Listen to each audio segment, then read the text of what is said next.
ओम शांति। जिसके दिल से एक ही बाप के साज बजते हैं, तो ऐसे दिलरुबा बने हो ना, बने हो ना। एक गीत गाओ तो दूसरे गीत स्वतः ही समाप्त हो जाएंगे ना। अगर आप एक ही गीत गाओगे तो दूसरे गीत स्वतः ही समाप्त हो जाएंगे। सिर्फ 2 शब्दों में खुशखबरी सुनाओ, ओके ओके, रूढ़ियान करो और गीत सुनाने के लिए टाइम ना दो, ना लो। खुशखबरी सुनाने में समय नहीं लगता है, लेकिन राम कथा सुनाने में टाइम लगता है। इतनी कहानियां, इतनी कहानियां, इसने ये कर दिया, उसने वो कर दिया, उसने वो कर दिया, इसने ये कर दिया, वो ये कर रहा था, वो ये कर रहा था। आपको नहीं पता दीदी, आपको नहीं पता भाई जी, ये हुआ वो हुआ। बड़ी कहानियां है। और खुशखबरी, अरे आपको खुशखबरी सर ऐसा हो गया। खुशखबरी सुनाने में बिल्कुल टाइम नहीं लगता है, और राम कथा सुनाने में बहुत टाइम लगता है। बाप दादा ऐसी बातों को राम कथा कहते हैं। बहुत सारी बातें लेके जो अपने पेट में रखे होते ना, अनुभव अपने याद नहीं, कथाएं सारी याद हैं। तो बाप दादा ऐसी बातों को राम कथा कहते हैं, कृष्ण कथा नहीं कहते। ये 14 कला वालों की कथा है।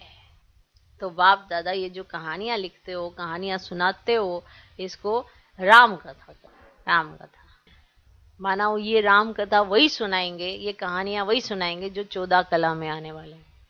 तो ये 14 कला वालों की कथा है, 16 कला वालों की नहीं। 16 कला वालों के पास कोई कथाएं ही नहीं होती है, फुल स्टॉप लगा देते हो।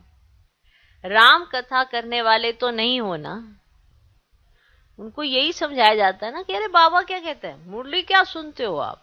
अगर आप मुरली सुनकर मुरली में जो कहा जाता है उसको धारण नहीं करते तो अनुभव कहां से करोगे। कैसे आपको पता चलेगा कि भगवान क्या कहता है कि शांत रहने में भलाई है, अगर 2 में ऐसा कुछ होता है तो एक शांत हो जाए, कैसे आपको पता चलेगा। आप तो सिर्फ सुनते हैं, हाँ बहुत अच्छा बहुत अच्छा, प्रैक्टिकल करना ही नहीं। तो जब करना ही नहीं तो अनुभूति कहां से हो जानी, फिर तो कथाएं ही हैं आपके पास। आगे बढ़ने के लिए अपनी ये जो देह भान है उसको त्यागना भी तो पड़ता है। हर बात में ये समझना भी तो पड़ता है ना कि मुझे भगवान बनाने आया, कि मैंने ये दूसरे को देखने का टेका उठा रखा है।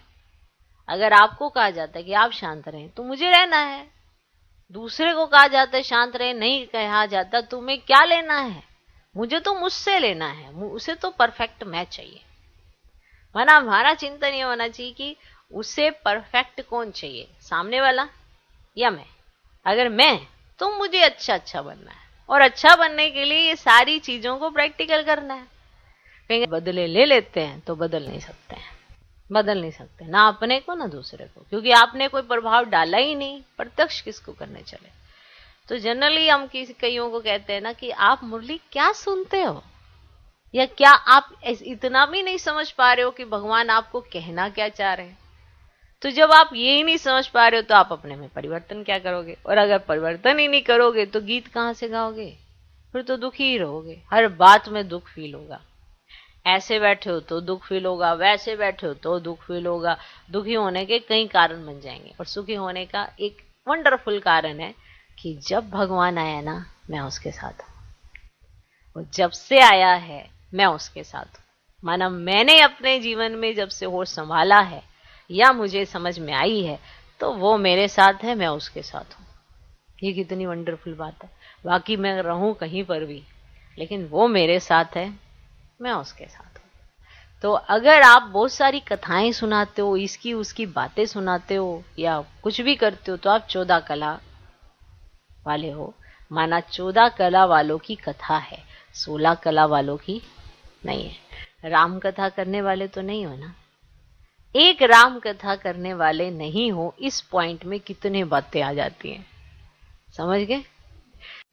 अच्छा, ओम शांति।